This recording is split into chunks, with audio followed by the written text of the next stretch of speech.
তাআলা বলছেন, ইয়া বুনাইয়া আকিমিস সালাতা ওয়ামুর বিল মা'রুফি ওয়ানহা আনিল মুনকারি ওয়াসবির আলা মা আসাবাকা ইন্না যালিকা মিন আযমিল উমুর।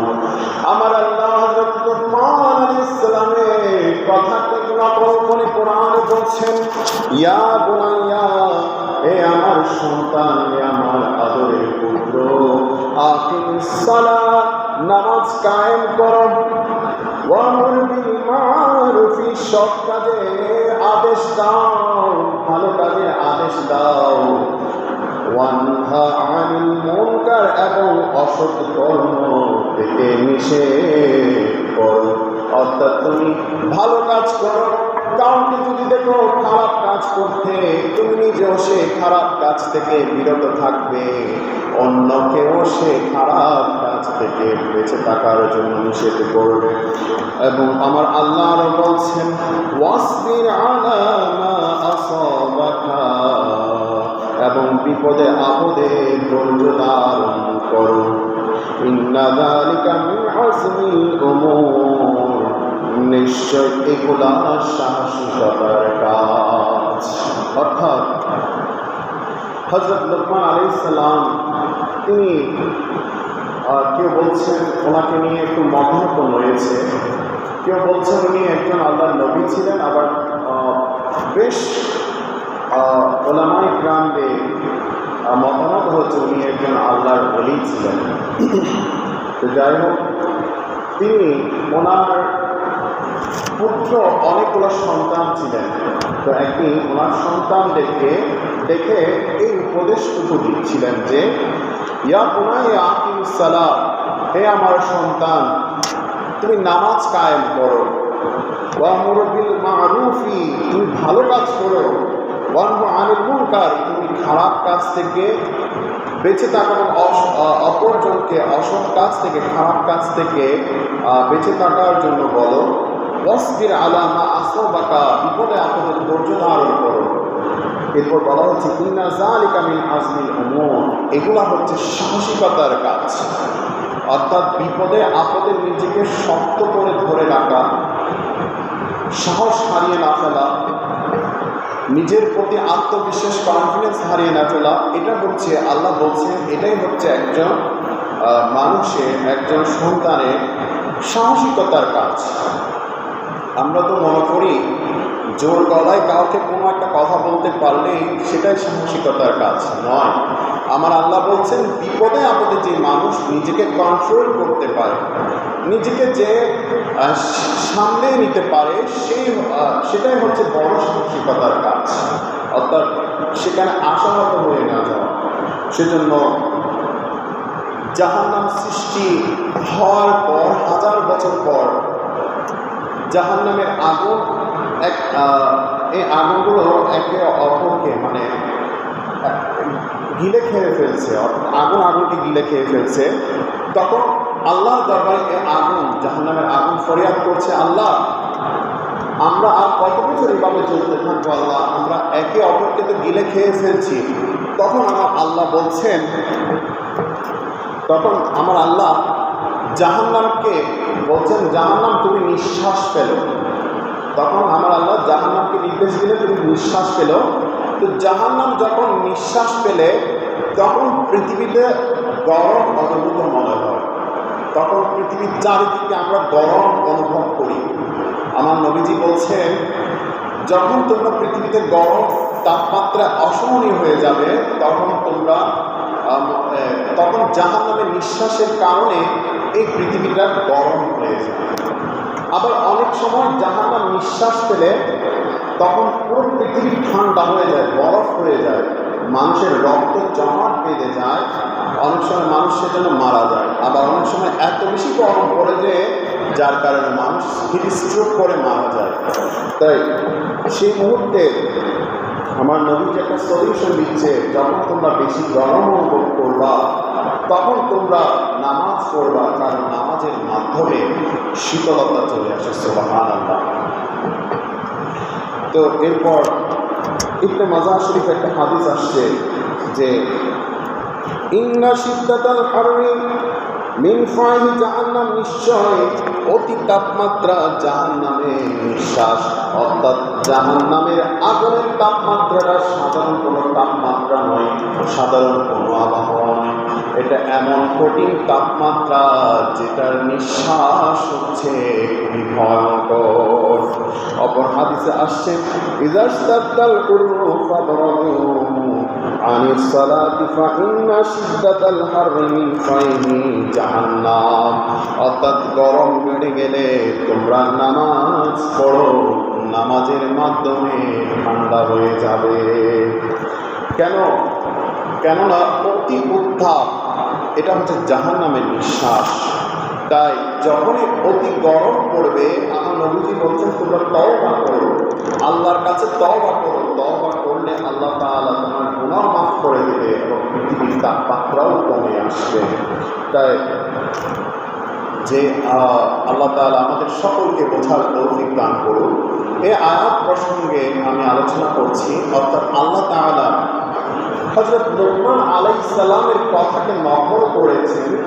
নকল করে কোরআনুল কারীমে আল্লাহ তাআলা ইরশাদ করছেন, তিনি ছিলেন একজন নবী অথবা অলি। অনেকের মতে তিনি একজন অলি ছিলেন।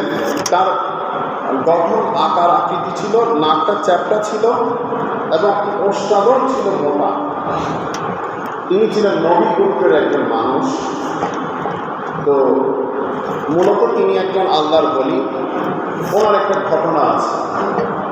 হযরত লুকমান আলাইহিস সালাম যখন চারিদিকে তার নাম ছড়িয়ে পড়ল, যখন তিনি খ্যাতি অর্জন করে ফেললেন, যখন তিনি অতি নামী দামি মানুষ হয়ে গেলেন, তিনি তার সাথে একজন লোকের দেখা হলেন।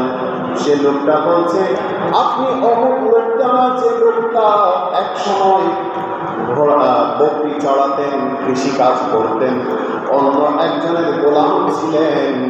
আজকে আপনার এত ভালো অবস্থা কেন? কি কারণে আপনি এত সম্মানিত হলেন? চারিদিকে কেন আপনার এত সম্মান?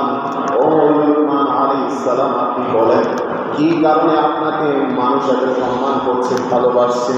তখন তিনি বলছেন, ও ভাই আমার, আমি এক সময় একজন কৃষি কাজ করতাম, একজন রাখাল ছিলাম, একটা মানুষের গোলাম ছিলাম, কিন্তু সেখান থেকে আজকে এতগুলো খ্যাতি অর্জনের পেছনে একটাই কাজ হলো, আমি সত্যবাদিতা ছিলাম।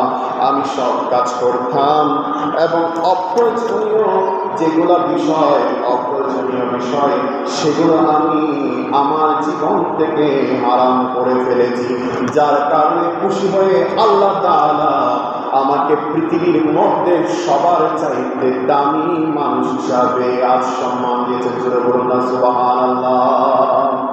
তাই আপনি যখন সত্য থাকবেন, সত্যবাদিতা থাকবেন, নিজের নিয়মটা পরিষ্কার রাখবেন, অপ্রয়োজনীয় বিষয় অর্থাৎ গীবত, সুগন্ধি, মিথ্যা কথা বলা, খারাপ কাজ করা, অন্যের জমি দখল করা, মারামারি করা, সংসারের মধ্যে আগুন লাগিয়ে দেওয়া, দুই ভাইয়ের মাঝে ফাটল ধরিয়ে দেওয়া, এই ধরনের এক্সেপশন অর্থাৎ এই ধরনের এক্সট্রা যে কাজগুলো, এই ধরনের কাজ থেকে যখন আপনি নিজেকে বিরত রাখবে, আল্লাহ তাআলা আপনাকেও লুকমান আলাইহিস সালামের মতো পৃথিবীর মধ্যে খ্যাতিমান এবং যশ খ্যাতিপূর্ণ একজন মানুষ হিসাবে সমাজে প্রতিষ্ঠা করে দেবেন। সুবহানাল্লাহ।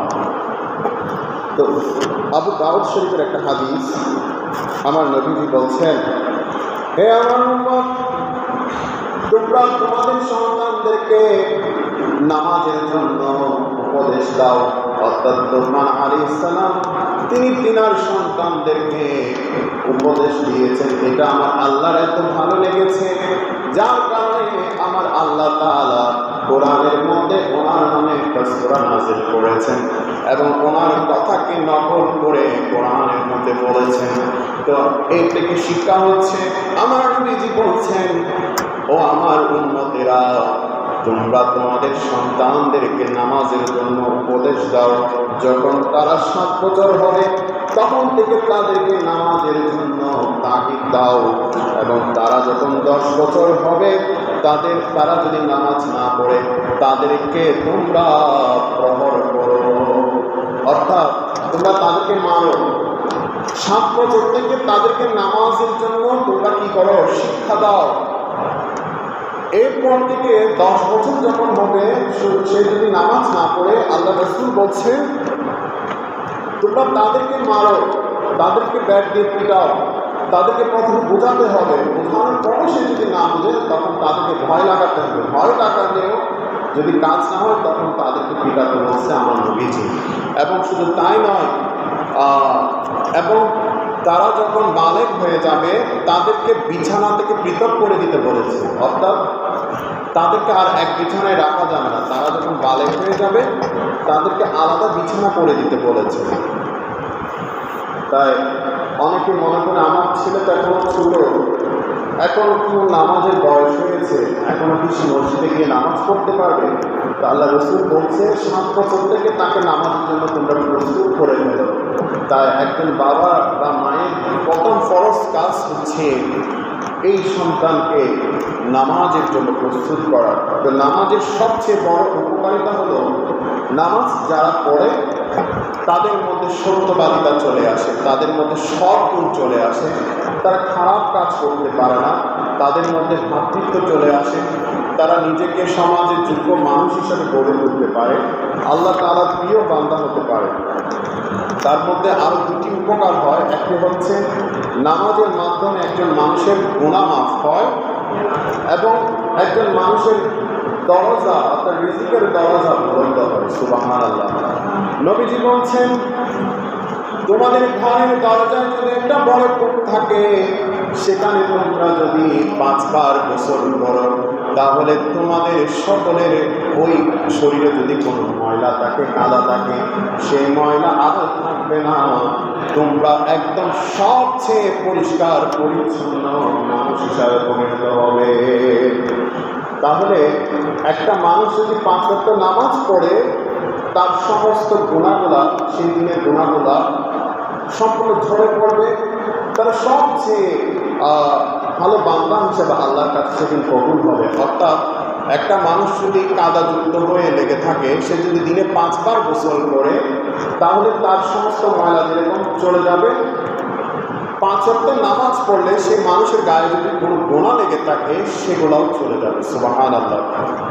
সেজন্য তাফসীরে নাঈমের মধ্যে আসছে 5 ওয়াক্ত নামাজ হলো ফেরেশতাদের নামাজের সমষ্টিক রূপ। অর্থাৎ আল্লাহ তাআলা পৃথিবী সৃষ্টি করার পর, দুনিয়া এই যে সৃষ্টি করার পর আল্লাহ তাআলা ফেরেশতাদেরকে যেমন সৃষ্টি করেছেন, তাদের কাউকে সেজদা করতে বলেছেন ইবাদত বন্দেগী করার জন্য, কাউকে তাসবিহ পড়তে বলেছেন, কাউকে রুকু অবস্থায় জিকির করতে বলেছেন, কাউকে সেজদা অবস্থায় ইবাদত করার জন্য বলেছেন। এবং ফেরেশতাদের কেউ কেউ সেভাবেই কিয়ামত পর্যন্ত তারা ইবাদত বন্দেগী করবে। তো যারা 5 ওয়াক্ত নামাজ পড়ে আল্লাহ তাআলা তাদেরকে ফেরেশতাদের গুণাবলী দান করবেন। সুবহানাল্লাহ। অর্থাৎ ফেরেশতারা যেভাবে ইবাদত বন্দেগী করছে, তারা যে আল্লাহ তাআলাকে যেভাবে রাজি করছে সেভাবে রাজি করার মতো গুণাবলী ওই বান্দাকে দেওয়া হবে। তো ফলে এটার ফজিলত হচ্ছে সেই বান্দাটা সমাজে বলেন আল্লাহ তাআলার কাছে সবচেয়ে মর্যাদাবান হয়ে যাবে। তো প্রশ্ন হলো, একজন মানুষের নামাজ কেন 2 রাকাত কিংবা 3 রাকাত কিংবা 4 রাকাত হলো? প্রশ্ন করা হলো নামাজ কেন 2 রাকাত কিংবা 3 রাকাত কিংবা 4 রাকাত? তখন উত্তর আসছে তাফসীরে নাঈমের মধ্যে বলা হচ্ছে ফেরেশতাদের কারো কারো পাকা 2 রাকাত কিংবা 3 রাকাত কিংবা 4 রাকাত। নামাজ হলো ফেরেশতাদের পাঠা অনুযায়ী আমার আল্লাহ নির্ধারণ করেছেন এবং ওই নামাজে হচ্ছে আত্মার পাঠা। সুবহানাল্লাহ। সেজন্য আমার আল্লাহ তাআলা নামাজকে 2 রাকাত 3 রাকাত 4 রাকাত হিসাবে করেছেন। আপনারা যদি খেয়াল করেন পৃথিবীর যতগুলো জড় বস্তু রয়েছে অর্থাৎ গাছ, সে দাঁড়িয়ে থেকে ইবাদত বন্দেগী করে। আর যদি আপনি গরু, ছাগল, চতুষ্পদ জন্তুকে দেখেন তারা রুকু অবস্থায় ইবাদত করে। আবার যদি দেখেন বিচ্ছু কিংবা সাপ, তারা কিন্তু সিজদা অবস্থায় ইবাদত বন্দেগী করে। আবার যদি আপনি দেখেন ব্যাঙ, বা এই জাতীয় যেগুলো প্রাণী আছে তারা সবসময় বৈঠকে অবশ্যই ইবাদত করে। এবং আমরা যারা মানুষ, আল্লাহ তাআলা আমাদের সকলকে এই 5টা গুণাবলী দিয়ে নামাজ পড়ার সুযোগ করে দিয়েছেন। সুবহানাল্লাহ। তাই 5 ওয়াক্ত নামাজ যদি যে ব্যক্তি পড়ে থাকে, আল্লাহ বলছেন সে ব্যক্তি, সে বান্দা সমস্ত রকমের বিপদ আপদ থেকে হেফাজত থাকবে। সুবহানাল্লাহ। তাই সেজন্য হাদিস শরীফে আসছে, যখন আমরা ইস্তেখার নামাজ পড়ি, অনেক সময় চন্দ্রগ্রহণ করার সময় সালাতুল কুসুফের নামাজ পড়ে থাকি, সূর্যগ্রহণের সময় সালাতুল কুসুফ, হাজত পূরণে আমরা সালাতুল হাজতের নামাজ আদায় করে থাকি। এবং আমার নবীজি বলছেন নফল নামাজ যে বেশি বেশি পড়বে, অর্থাৎ যে ব্যক্তি রাতে ঘুম থেকে জাগ্রত হয়ে নফল নামাজ পড়বে প্রতিদিন, সে বিনা হিসাবে জান্নাতি হয়ে যাবে। সুবহানাল্লাহ। তাই আমরা বেশি বেশি নফল নামাজ পড়ব। এই নফল নামাজের মাধ্যমে আল্লাহ তাআলা আমাদেরকে জান্নাতি বান্দা হিসাবে কবুল করুন। আমিন।